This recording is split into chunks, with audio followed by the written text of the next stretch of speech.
And Wendy and I want to thank all of our liaisons for persevering and getting our job done. We also want to acknowledge the many ways that our liaisons are working with our grantees throughout this pandemic.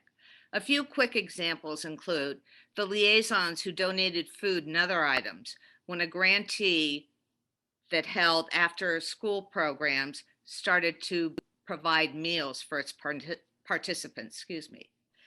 And then there's the liaisons who helped a grantee brainstorm fundraising ideas when the grantee's annual fundraiser was canceled because of COVID, and another liaison who taught a grantee how to put together a better itemized budget. I also want to thank my co-chair, Wendy, who has been phenomenal and a real treat to work with. Thanks, Wendy. Well, thank you, Renee, and thank you for your leadership in such a challenging year. It's really been remarkable. And it's been a remarkable year for all of us. I mean, among other things, as Martha alluded, we've learned a whole new vocabulary. Who would have thought 3 years ago, we would have said, I can't find the Zoom link. What would that have meant? That we have connectivity issues, that Martha mentioned that I think you're muted, that is ever present, but there's also the occasional and humbling, Wendy, could you please mute your line? But seriously, it's been a time of isolation, stress, and for many of us, loss.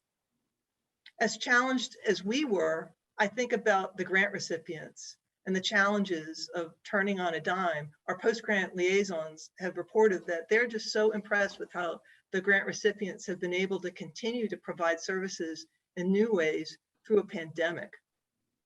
But then you take a step further and you think about how hard it was for their clients, the consumers. English might not be their first language. They may not have ready access to devices. They may not have access to the internet. Heck, they may not have access to food on the table. The COVID has really underscored Baltimore's lingering digital divide. But many grant recipients have reported that they've learned from this in positive ways and that they're going to continue to use some of this technology. For example, in allowing more people access to services, people with disabilities, people with traveling issues, people with childcare issues. So there are, despite all this tragedy and loss, some positives and some positive change. But speaking of positives, I'm going to hand it back to Renee so she can introduce our first grantee. Thanks, Wendy. We thought it would be a treat for Circle members to hear directly from our grantees and find out how they've been doing. Our grantees run the gamut from large organizations providing a number of services to small nonprofits working at the grassroots level. Today, you'll be hearing from two grantees at opposite ends of that spectrum. AIM, Action and Maturity, helps elderly, disabled, and low-income individuals remain independent in their homes by providing safe, reliable, and low-cost transportation. Individuals are able to get to the grocery store, doctor's appointments, and other appointments. AIM also supports monthly eating together events and helps participants obtain food from the Maryland Food Bank. This is really just a small example of the services AIM provides, and I'm going to turn it over to Laura Bristow, the Executive Director, who will talk more about AIM and also the emerging relationship that Laura has been cultivating with St. Mary's Outreach, which is another Circle grantee. Laura. Hi, everybody. Everybody can hear me? I'm not frozen. That's our other Zoom vocabulary word, frozen screen. So first, let me thank the Baltimore Women's Giving Circle for your support.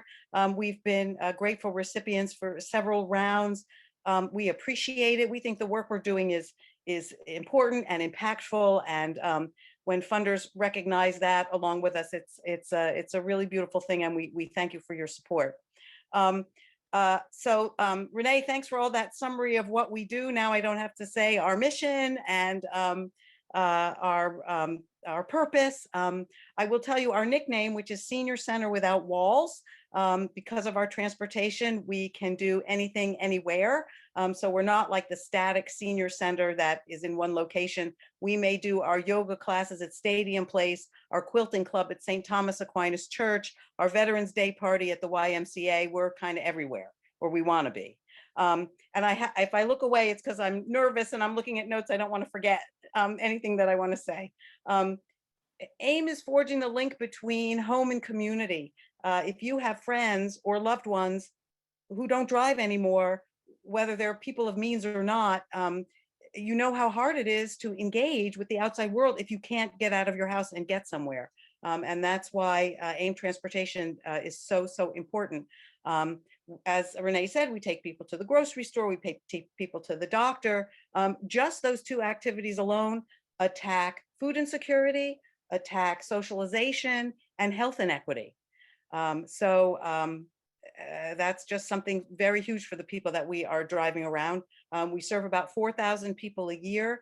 We make about 30,000 one-way trips in a year. It sounds like a lot. Maryland Mobility Link makes about 30,000 trips a month.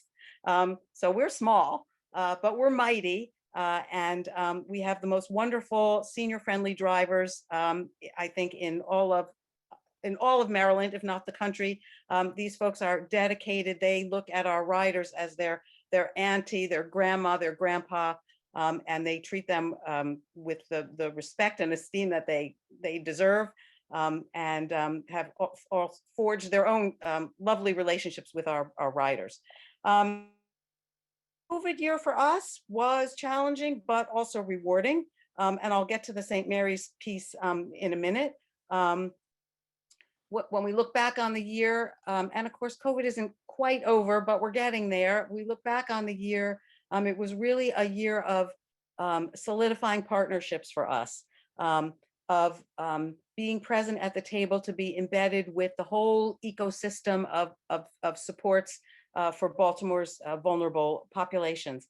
So before COVID, we were doing our thing, taking people on trips, going to the casinos and museums and points of interest, doing all our activities and tax preparation and yoga class and line dance class, taking Mildred grooms to pet the cats at the SPCA. That's something one of our riders really like to do. She likes to sit with those animals, and we could get her there. Our Mother's Day party, our holiday party, all that good stuff. And then COVID hit in March, and the door shut. We have a bunch of contractual arrangements to transport their residents to grocery or Walmart, and our partners, and that's kind of that's the income source that sustains us. And they said, listen, we're shutting our doors and locking our people down. Let's suspend everything until we know what's what with COVID. And AIM, we all looked at each other at the board. The board looked at me and said, we think we have to close the doors until the pandemic is over. But I don't know about you, but early on, I was on so many emergency Zoom calls, sort of what are we going to do? What can we do? Who have we got? Who's in need? And it was barely a couple of days, and our phone started ringing. Keswick Multicare called us and said, the MTA is down. They're not running. We have frontline workers who have no way to get to work because the buses aren't running. Can you take our folks to work? And we said, yes. Baltimore City Health Department called us and said, we've got fans to deliver. Most of our people are home. Nobody's out and about working. Can you help us? And we said, yes. And if you remember how unbelievably hot it was last August, it was really nice to be able to deliver fans to people who needed that. Salvation Army, we were delivering PPE. Restaurants, we were delivering food. A lot of people also lost their volunteer corps that might have been doing driving for them. People, staying home to be healthy, and we were out and about. Our relationship with Keswick also opened a door for us to be tested for COVID every week. And in fact, we were also vaccinated just in February. We were pretty early to the vaccine table. And so all summer we were driving people around and doing these one-off projects. By October, we were so proficient in CDC protocols, We took people to early voting. We never had an outbreak. Our drivers didn't get sick. Our riders didn't get sick. We felt very confident in what we were doing. We were socially distancing and masking and following all the rules that we have to follow. And then Keswick came to us and said, listen, here you are in Hamden, near St. Mary's Outreach Center, near the Hamden Family Center. How do we raise our profile as a community health resource? You three work together, find a project, and we'll fund it. So the three of us got together, St. Mary's and Hamden and AIM, and really just sort of built the same kind of process that we were doing in a more macro way throughout the city, delivering food and supplies more locally as a trio to our cohorts. And there's a lot of overlap in the AIM membership and the client pool that St. Mary's Outreach work with. And come February of this year, when the executive director of St. Mary's Outreach stepped down, Tasha Cornish, who we miss a lot, stepped down, the boards of AIM and the board of St. Mary's said, we've got two complementary organizations, each with their own skill set and capabilities, totally synergistic. We think if we combine forces in a more meaningful way, we'll expand our scope of service, we'll expand the depth and the breadth of our service. And so we have formed strategic alliance, I'll call it. St. Mary's moved into the Keswick campus where AIM is also located. We're overseeing their operation. We're still two separate organizations, two discrete organizations operationally, but AIM is now, or I'm kind of overseeing both, looking towards how to really merge things together long-term. That hasn't quite happened yet. But we're doing projects together. So AIM is connecting St. Mary's with resident service coordinators at some of the buildings we serve with transportation. And now St. Mary's will spend a day a month at some of these places, or 2 days a month, depending on the need. And so we're making those kinds of connections, which really fits with the vision of what we thought our two organizations could do together.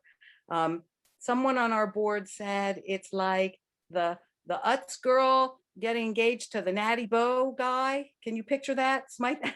So, okay, that's whimsical. And that's great. And we're all for that.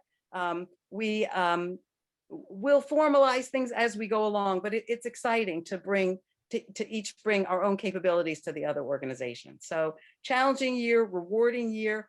We feel like we never really stopped. We just sent out our first newsletter in a year and a half with some trips for folks. Because we get calls. When are you going to the casino? When can I go to the Inner Harbor? When can we go to Dutch Market? And now we think that's all starting to open up for us. So that's our story. Great. Thank you, Laura. That is really exciting news. Our next speaker is Kanika Feaster-Gordon, who's the Vice President of Humanim. And among other things, Humanim has led with an administrative training program to get people to work.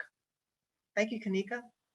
Hello and good afternoon to everybody. I actually have a co-star that just appeared, so you might see her pop into our conversation. Again, my name is Kanika Feaster-Gordon, Vice President of Humanim.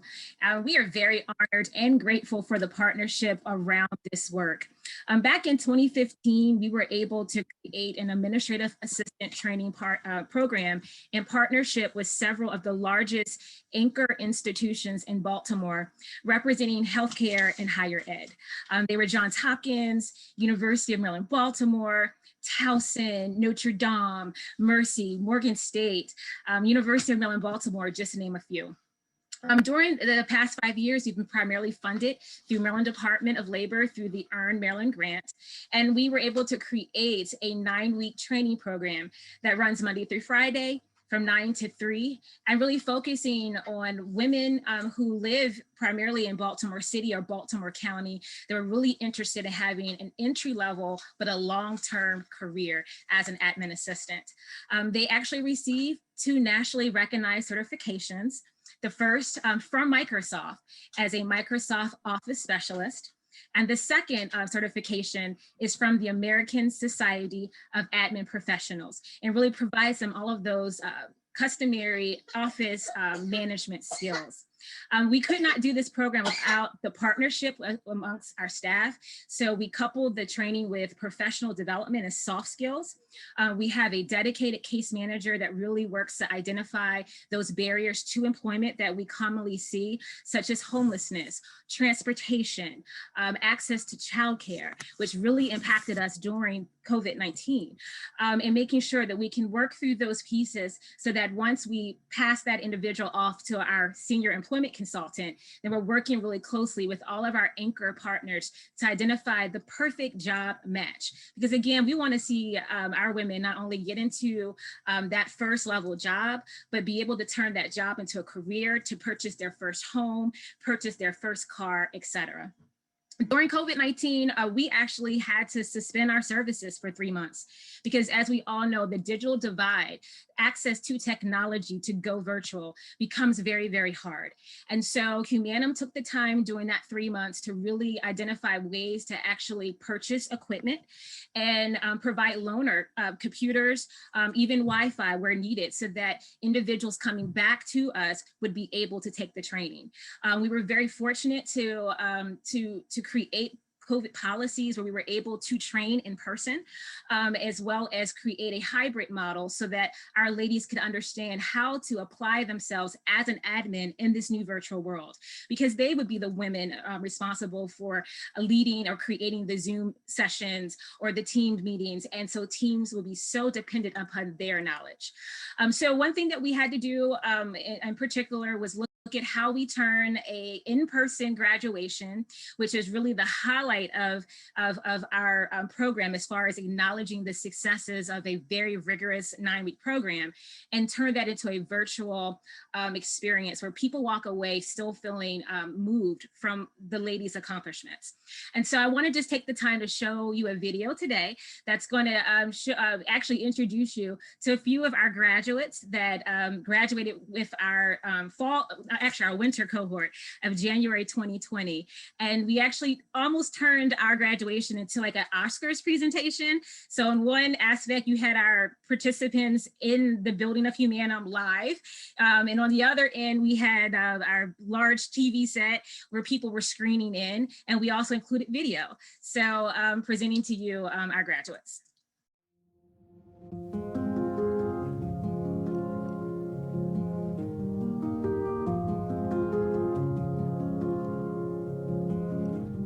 Good morning, everyone. My name is Justine Smith, and I am an official graduate of Humanim's Administrative Assistant Training.